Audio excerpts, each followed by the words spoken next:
And method to the madness was very much the case as well at Anfield during the week when Liverpool managed to grind it out against Leicester. John Giles, though, was not overly happy with the ground staff on Wednesday night. Well, I think they should be up before the Football Association for that. I mean, the lads on the television that I was watching were making a bit of fun of it, a bit of a joke with it. I didn't think it was funny, and today I still don't think it was funny. I thought it was very, very bad. Now, I wouldn't imagine that Klopp had anything to do with that. Maybe he had, I don't know, but I wouldn't think he had, because the same Klopp, was it last year when they played West Brom, accused West Brom of putting too much water on the pitch to slow the game down. Now, what the ground staff were thinking about, I don't know, but it was absolutely ridiculous. I mean, how can you work 15 minutes at half-time in the opponent's penalty area? I mean, it's not right, and I think there will be more made of it than there was made of it on the television last night. Yeah, even watching it at the start of the second half, it almost felt as well it could have ended up being quite self-defeating, because Liverpool obviously also hold possession inside their own half and they like to get their keeper involved, that it could have come back to haunt them. Well, it could have. Leicester were good. Leicester have been having a bad time, the manager under pressure. But they could have snaked that match last night, Nathan. They had chances. They didn't sit back for 90 minutes. They had chances to get at Liverpool, and they took them. They did one or two very, very good chances to win that game. So Liverpool, like a lot of Liverpool supporters, would be disappointed they got a draw, but it could have been worse. Could have been worse on the night. And I'm delighted to say that the Liverpool legend Phil Thompson joins us on the line. Morning to you, Phil. Have I got to listen to this? This is absolutely ridiculous, and John should know better. It's been ever thus. It's a storm in a teacup, and I'm not just saying it because it's Liverpool. Over the years of watching football, and I've seen it, and why I'm saying John should know, going back not too far when the football pitches were cutting up and there was divots, the ground staff would always get out there, and what they would do, they would always put the divots back in the offensive third for the home team. And that was ever thus. And that's why they do it, and that's why they will have done it, of doing it, because it's cricket. What did the ground staff do with cricket? It makes the pitch better on the way the home team likes to play the cricket. It's been ever thus in all sports. Does he not have a point, Phil, that it's in modern day football it's unsportsmanlike? Oh, come. Well, they haven't got time to do the whole pitch, and if that's what he's trying to say, they get out there, and that's what it's been done, and that's why maybe people were making it. John's trying to make a big thing of this. I've seen it happen before. There was a lot. It was like slush on the pitch, which was slowing it down. The only thing I'll agree with him is Leicester did have a lot of chances, and it did negate the quick passing from the back and through the middle. But to go on, and it should be brought up before the FA, I think, oh my goodness. I've seen it happen so often in times. Sometimes they come out, sometimes they go and they do the lines if there's a bit of snow on them. But if there's anything, they clear them away. And if it's given Liverpool an advantage, obviously that's a thing. Obviously, because that's the home team. But, oh my goodness, it's a storm in a teacup, for goodness sake. Yeah, and just a final point on it, Phil, just to kind of say what Liverpool have actually said. Oliver Brown in the Telegraph has said that Liverpool, for their part, have had little time for any accusations of cynicism. Their position is that they focus resources on the cop end during inclement weather, since the size of the stand creates a slight depression that causes water to accumulate, is what they say. I'd be interested to see what would have happened if this was, say, Leeds and Marcelo Bielsa who had employed such a tactic. I'm not Michael Fish, I'm afraid, who does our weather.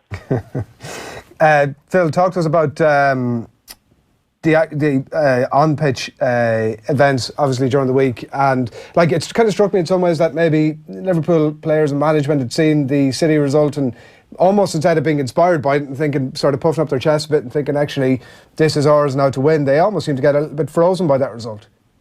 Absolutely, and that's the way it's going to go now between the end of the season. People think it was all going to be fine for Liverpool, and the result after the Man City result was all done and dusted. It doesn't work like that. It can be pressure on both ways. And didn't we see something quite similar? I did the Manchester City game. They were scoring early, seemed to negate the way they wanted to play. It's like, oh, we scored, now we're going to score again in a minute. And the passing was too slow. Hence, the same thing happened with Liverpool. The passing, again, was too slow. The pitch, as we used to say a few years ago, the pitch was a leveller because the pitch was slowing up the ball. And, of course, for the home team and Liverpool, who want to attack a bit quicker, it didn't help with their moving the ball quickly. So it does bring its own pressure with this. And I think that's what Liverpool are going to have to deal with. That's what Jurgen Klopp is going to have to do for players. But the same with Manchester City, because they didn't sort of deal with it very well against Newcastle. Yeah, I suppose the only thing about Manchester City obviously is they don't have, I mean, I use the word loosely, but the baggage of that gap between drinks, as we'd say, from a Liverpool perspective. And at times like that, Phil, I suppose in a lot of ways that you look to the manager, right, as a sort of a lightning rod for a lot of this stuff. I did see an interview that he'd done with the BBC at some point, it might have been actually pre that game during the week, where he was saying he wasn't really enjoying the pressure of it, that it wasn't something to enjoy. It struck me as a bit of an odd comment maybe in some ways from Jurgen Klopp, who should be trying to take the heat maybe off some of his players here. Yeah, listen, it's pressure. The thing is, Manchester City have been there. They've done it. They won the title last year in absolutely fantastic style. And so you could say that they can deal with it. Jurgen Klopp, I'm quite surprised at it, because he dealt with it, particularly in Dortmund, when you're playing against sort of the side like Bayern Munich, and you've got huge pressure knowing that Bayern Munich can win every single game. And I just think, and I do find that quite odd when he's saying he finds it very difficult to deal with the pressure. Listen, I'd rather have this pressure of being 5 points ahead, letting everybody else catch up, and let Pep maybe, having Spurs only 2 points behind them now, being a little bit closer for them. Yeah, and like the overall thing for me, sort of regardless of, because there's an element of supposition here, right, in terms of how the squad or the management are feeling, and from what we read about Anfield during the week, there was a bit of a subdued atmosphere from the fans as well, and like regardless of how that impacted during the week, it's now become a real conversation that maybe this team might have frozen up a little bit, and it's going to become a very different challenge for them now, isn't it, over the next few weeks? No, you just got to accept it, and I know that's possibility is always there. That's why I'm saying, since you've been there, Liverpool players haven't. So it's there. It's to embrace it. You have to embrace the pressure, and it does. And obviously, I'm talking from a position where I won 7 times, and you won it again and again. But that brings its own pressure. But these players have to embrace it, and they have to say, what a fantastic position we are in. We can do something absolutely phenomenal for this football club, which should be talked about for absolute years. Don't be fearful of it. Don't sort of clam up. Enjoy it. Embrace it. Be bullish. Go for it. All those sayings. And that's what I'd be saying to them time and time again, is to alleviate it and just enjoy the time. Is that the kind of messages, I mean, you mentioned your own title runs there, Phil, of which there were many. Is that the sort of message you would have got from, I mean, Shankly, more so Paisley, obviously, in your time? Yeah, Shankly, Paisley, it was the same thing, more with Bob. It was go for it again. We didn't rest on our laurels at all. It was there. You've done it once, and that's why I think people are fearful of Liverpool. People don't want to see Liverpool, and maybe Johnny Giles has got a little bit of that, because he played at that particular time when Liverpool were kings. And it was, a lot of people don't want to see us being like, oh, nice, Liverpool played a nice way and they do things the right way. But to fear them is that cycle that always comes round, and it could be Liverpool's time again. And it's embrace the time. These players could do something special. 29 years, and if they bring it, and that's huge pressure for those lads. But when you get in there and you're doing it and you're doing it right, you have to have the good backroom staff to just get the right words and have trust in your players. Get the players to trust in you of what you're saying is right. And I think all this can help Liverpool in these last 14 games. Last 14 games, my goodness. We're talking like there's about 5 or 6 to go and there's 14 games to go. Is this the best Liverpool team of the last 29 years, Phil? The best Liverpool team in the last 29 years. Possibly.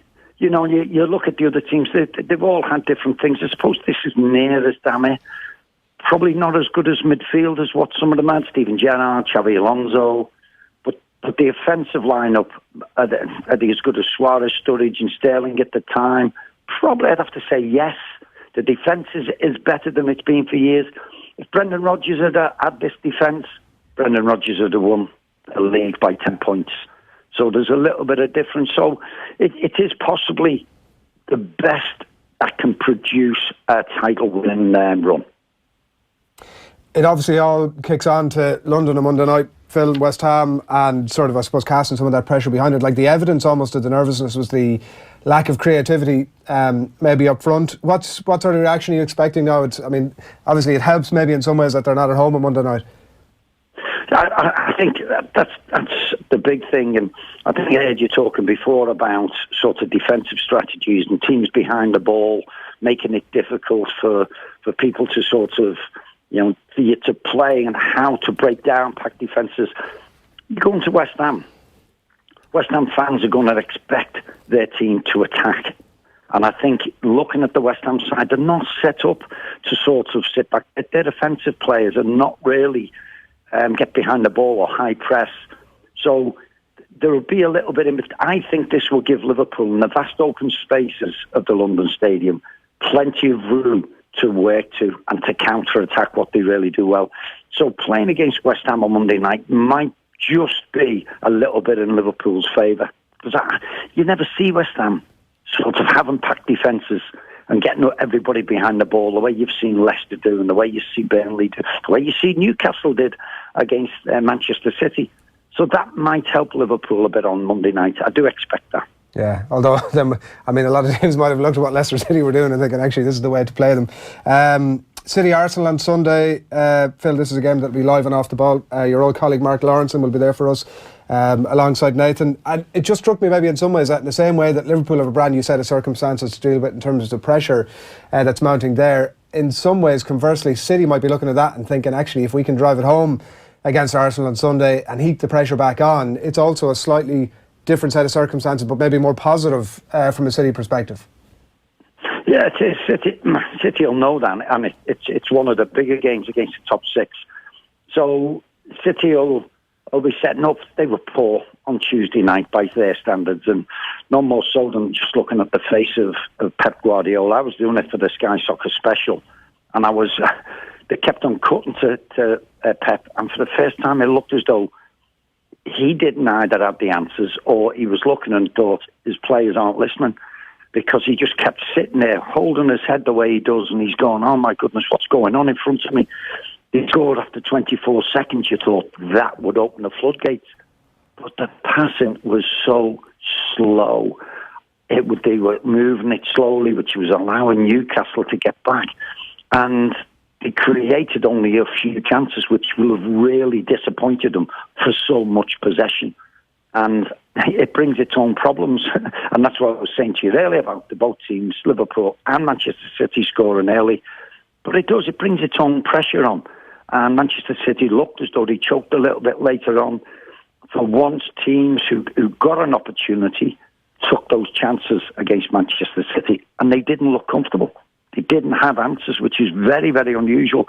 So they'll have to respond against Arsenal. It's got the makings of a great game, but I don't think Arsenal are defensively sound to actually sort of to keep Manchester City out. I really don't.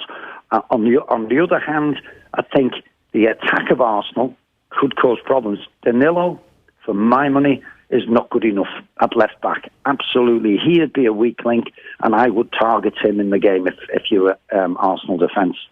And just finally, that squeaky bum time that we've been speaking about, Liverpool to overcome that and get it done. Phil, I presume, in your thoughts overall?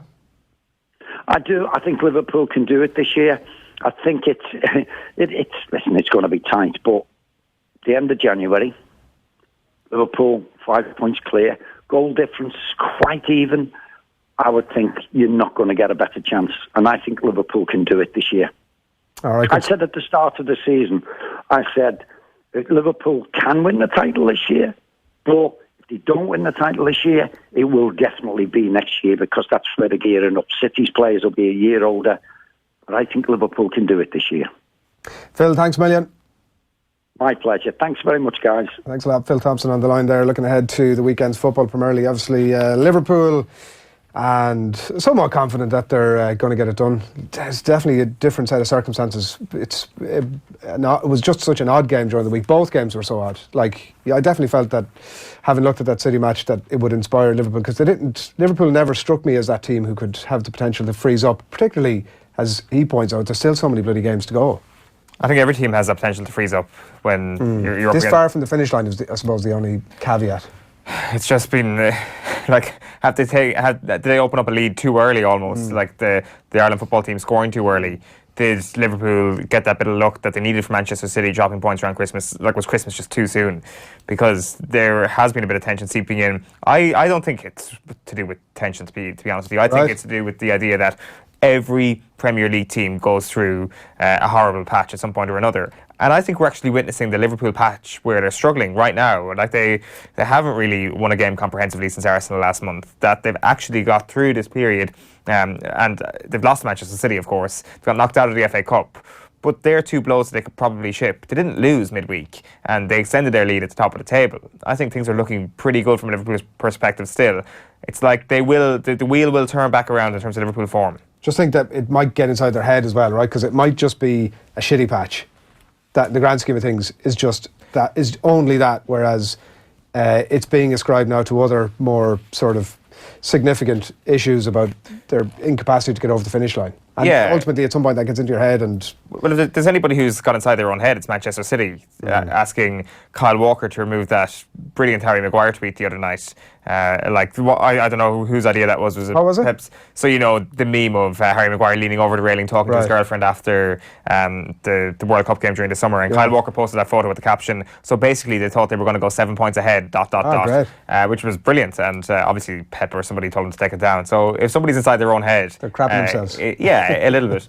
The big thing to look out for this weekend is Maurizio Sarri going to be Chelsea manager come Monday morning? Yeah. Like, they're at home to Huddersfield. They should win, but I'm wondering, are Huddersfield about to ride a new manager wave? Who knows? Sarri seems to be the hardest word on. Can we just gloss over that one?